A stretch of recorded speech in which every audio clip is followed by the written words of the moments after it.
Hi, my name is Bobby Hazen. I'm a co-owner of Safety Swim Swim Schools and the founder of the Long Island Drowning Prevention Task Force.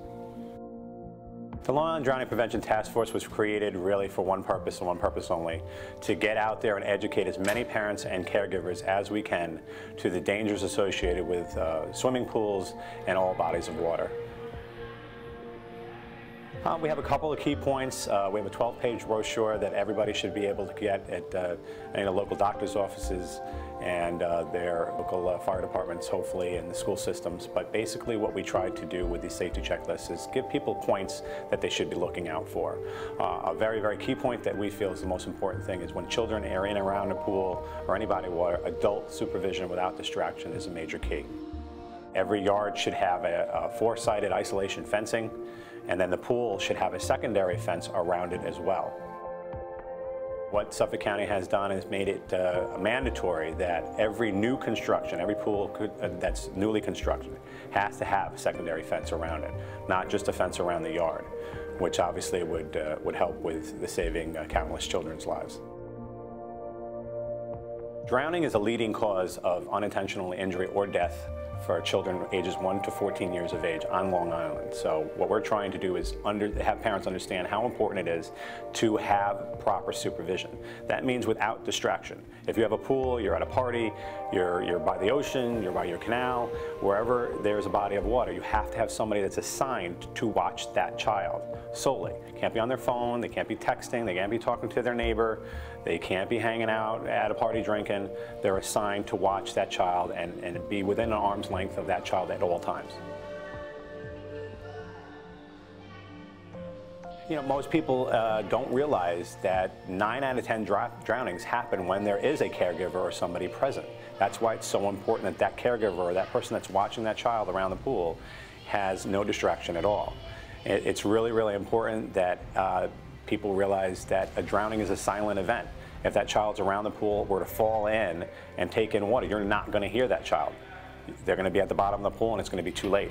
And have an emergency action plan in place, know how to swim, or have someone who's watching that child know how to swim, whether you hire a lifeguard, which would be the ideal situation if you have a party, or if that person's watching that child by the pool, make sure they know what to do. What is the procedures? You know, are they prepared to rescue that child on their own? Do they know how to do CPR? Do they know how to use the rescue equipment that you have near the pool? These are very, very important steps that some people don't realize. Some of the layers of protection that we suggest in our booklet at the Long Island Drowning Prevention Task Force are specific to not allowing that child to get access to the pool. Have that secondary fence around the pool. Have self-closing, self-latching gates that are automatic, so if somebody were to walk in and walk out, the gate closes behind and that child can't get to it. If there's furniture around the outside, make sure that they can't be put up against the fence so the child can climb over it.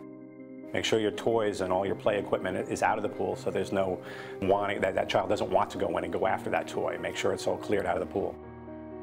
When the pool's not in use, make sure your pool cover's on it properly so that the child, if somebody were to get in it, they can't fall in. Your interior door lock should be 54 inches or higher, and they should be a locking situation and or alarmed. So if a child were to get out of the house, and that's your one layer of protection is the back of the house as part of your fence, that they can't get into the pool area from the inside of the house. Yeah, make sure that you have, if you do have an interior door alarm, that the alarm chimes when the child opens up the slider or the back door that's going towards the pool. So if you're inside taking a shower, or you're doing something, doing laundry, or you're on the telephone, you're going to hear that chime. You're going to hear that door alarm. You're going to know somebody's going from the house into the backyard. A lot of people don't realize that there's other hazards out there in their backyard that they have to be aware of. Buckets filled with water. If they have a hot tub or a spa, it has to have the proper covers on it. In the summer is the inflatable pools.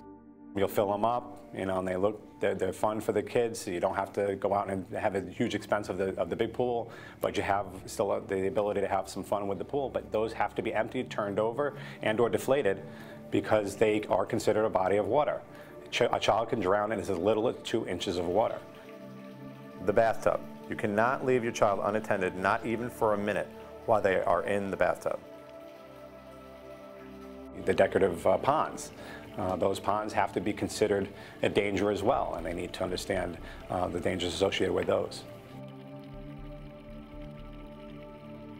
One of the important things that we recommend in our booklet and on our website is every single person that's in charge of watching that child, or that's supervising, or who's a caregiver or a nanny, grandma, grandpa, should know CPR.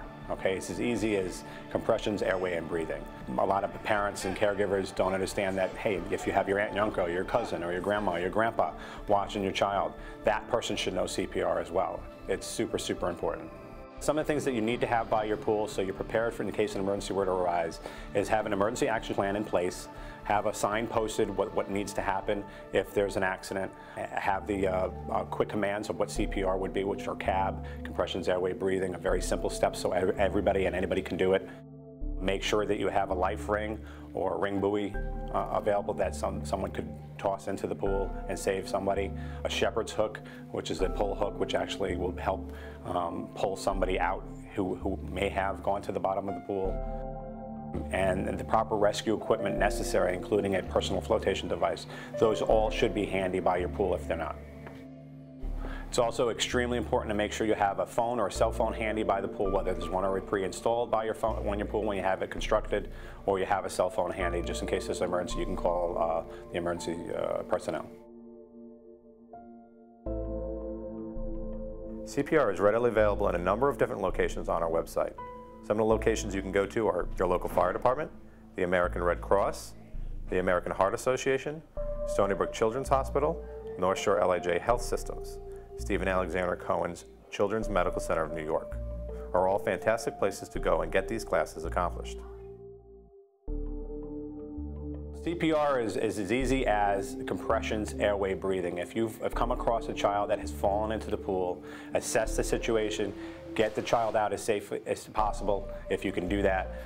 If you're by yourself, you want to perform CPR for 2 minutes on your own, 2 rescue breaths, 30 compressions, and then activate the emergency system by leaving, grabbing the telephone, making that phone call, going back, and then continuing with the CPR until emergency help arrives.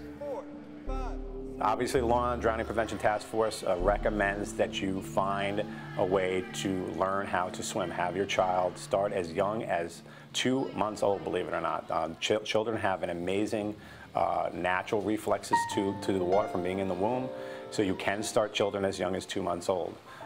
The American Academy of Pediatrics has actually released a new statement last May that they do recommend that it can be beneficial to start swimming lessons as young as 1 to 4 years of age. It used to be that they would not recommend it until they were 4 years of age because they didn't have the scientific studies behind it that they do now.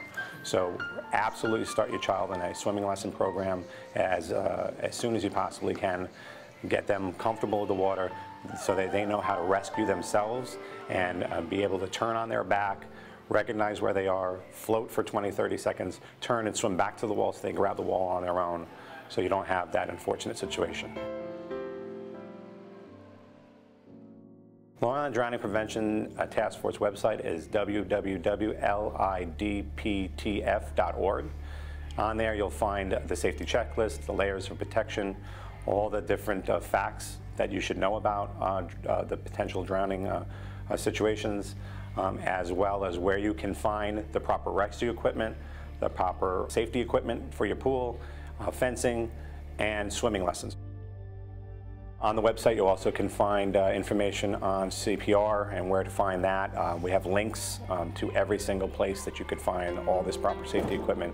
One of our goals with the Long Island Drowning Prevention Task Force is to get out to the community with water safety education. A big goal is to try to have every single child and every single parent, every single caregiver know the steps that they need to take to keep children safer around pools.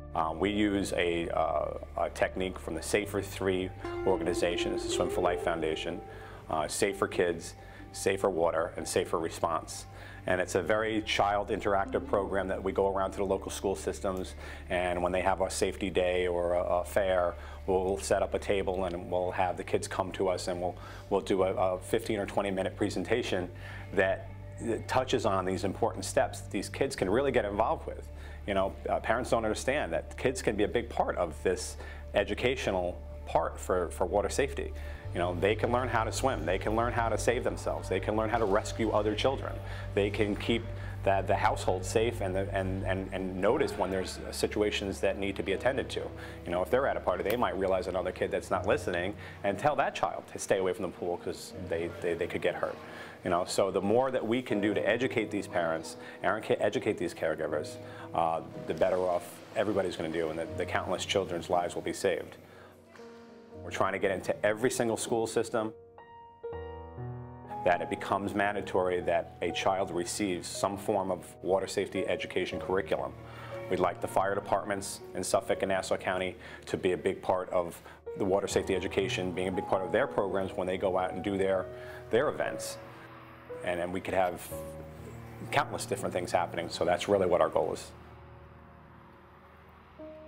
Swimming lessons are a big part of having a child become water safer. We never talk about a child being safe, but we are 100% safe, but they can become a lot safer. They can instinctively react to a dangerous situation and save themselves by turning and floating on their back, recognizing how to get to the wall and get back on their own. What we've partnered with is Safety Swim, for instance, where they start as young as 2 months old with their swim lessons. Because a child has that natural instinct from being in the womb, they can start to learn as young as 2 months old. They have a natural kicking reflex, a natural righting reflex, a gag reflex, all these things that a young baby and an infant can actually capture the benefits of swimming lessons at a young age.